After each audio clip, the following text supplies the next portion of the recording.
Assalamualaikum warahmatullahi wabarakatuh. Salam sejahtera untuk kita semua. Alhamdulillah kita bertemu lagi pada kesempatan yang baik ini. Untuk mempersingkat waktu, kita lanjut saja dengan materi yang sedang kita garap, yaitu tentang gerak melingkar. Nah, untuk ini maka kita membuat serpihan teori ya, atau potongan teorinya, yaitu tentang satuan radian ya. Nah, dalam hal ini kita akan membahas hubungan ya antara panjang busur jari-jari R ya, panjang busur dan jari-jari R tentunya dengan sudut theta dari sebuah juring lingkaran. Nah, kita akan menjelaskan penemuan satu radian menurut versi kita. Ya, ternyata nanti kita akan menjelaskan bahwa ya satu radian itu adalah 57,3 derajat. Jadi 57,3 derajat ini dianggap satu satuan ya. Jadi tidak akan dipecah berdasarkan derajat lagi. Tapi 57,3 itu adalah satu kesatuan yang disebut dengan satu radian. Nah, nantinya akan kita temui 2 radian, 3 radian, bahkan setengah radian gitu ya, ataupun pecahannya. Nah, tapi kita tidak pernah langsung menggunakan derajat. Ya, cuman bisa disesuaikan.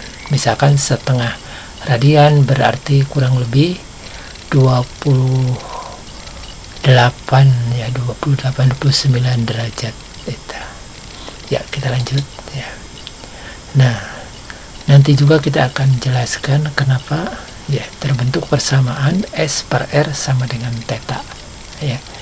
Nah, di mana S adalah panjang lintasan linier ya, atau lintasan langsung, kemudian R adalah jari-jari lintasan, dan theta adalah sudut pusat ya.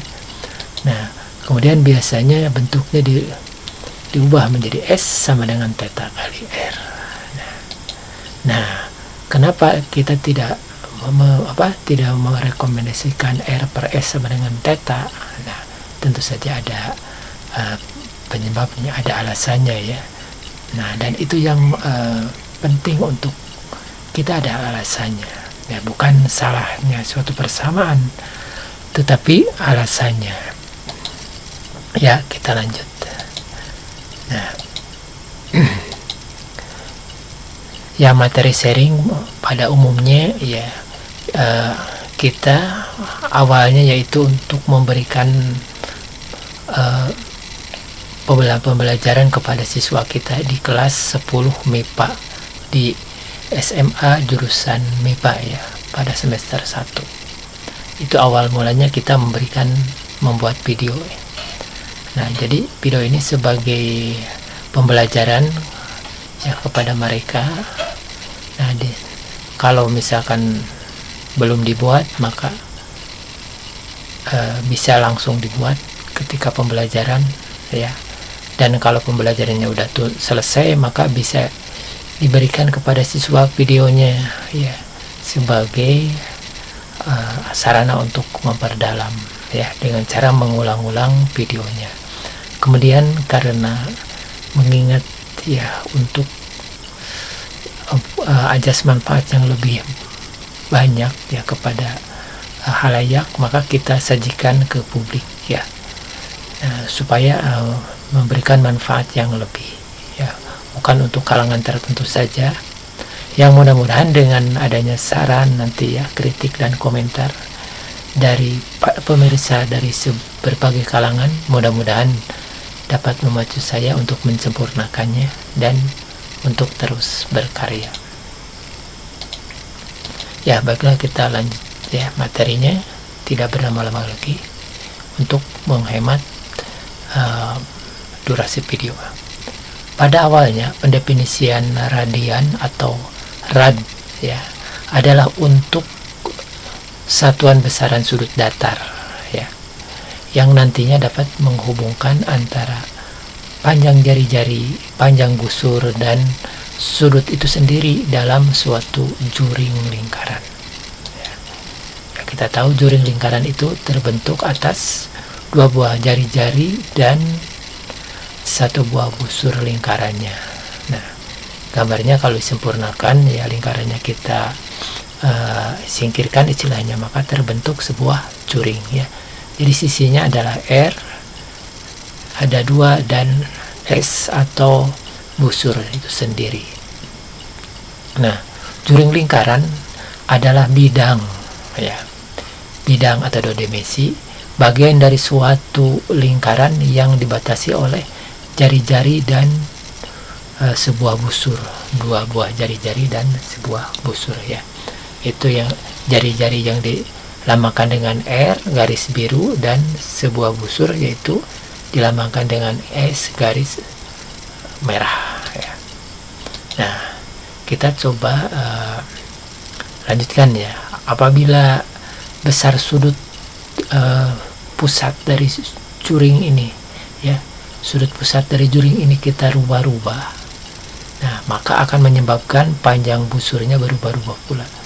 Nah, kalau sudutnya ditambah, ya tentu saja panjang busurnya akan bertambah ya.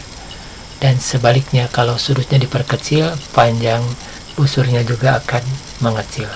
Atau sebaliknya ya, panjang busur yang dirubah-rubah, maka sudut pusat juga akan berubah-ubah.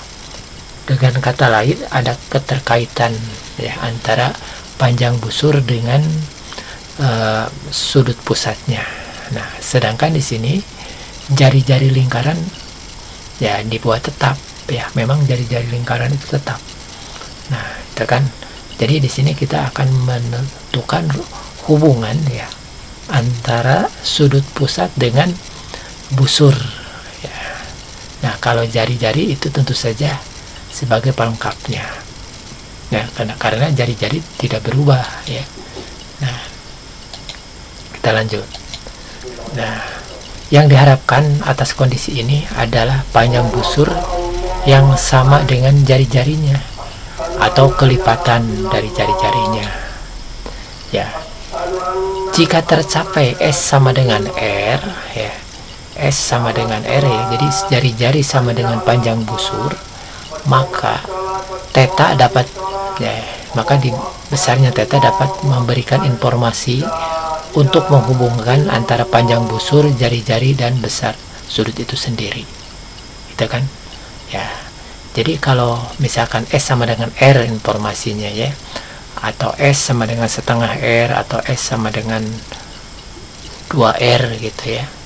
Nah, maka kita dapat memberikan informasi ya yang hubungan antara panjang busur S, kemudian jari-jari R, dan sudut pusat atau theta. Nah, itu kan, itu nanti harapannya seperti itu. Nah, kita coba. Nah, faktanya ya setelah diteliti gitu, dicoba ya, ketika tercapai S sama dengan R ya, S ya, busur sama dengan jari-jari ini ya, itu terukur sudut pusatnya theta sama dengan 57,3. Nah, ini fakta ya. Jadi ketika S sama dengan R, maka sudut pusat terukur sebesar 57,3 derajat. Nah, atau orang menyebutnya sebagai 1 radian. Nah, itu kan. Ya, kita lanjut ya. Maaf kalau ada misalnya yang kurang jelas, ya videonya boleh diulang-ulang ya. Segitiga tali busur dan juring lingkaran. Ini semacam perbandingan ya. Nah, kita sudah tahu ya, juring lingkaran itu terbentuk atas 2 jari-jari dan ya, 2 jari-jari dan 1 busur ya. Kalau segitiga tali busur berarti 2 buah jari-jari tadi ya, yang ini 2 buah segitiga tali busur OAB berarti menggunakan tali busur dan jari-jari. Nah, maka memiliki 2 buah jari-jari OA dan OB dan sebuah tali busur AB ya. Ya, tali busur adalah sebuah apa istilahnya, garis yang menghubungkan 2 buah titik dari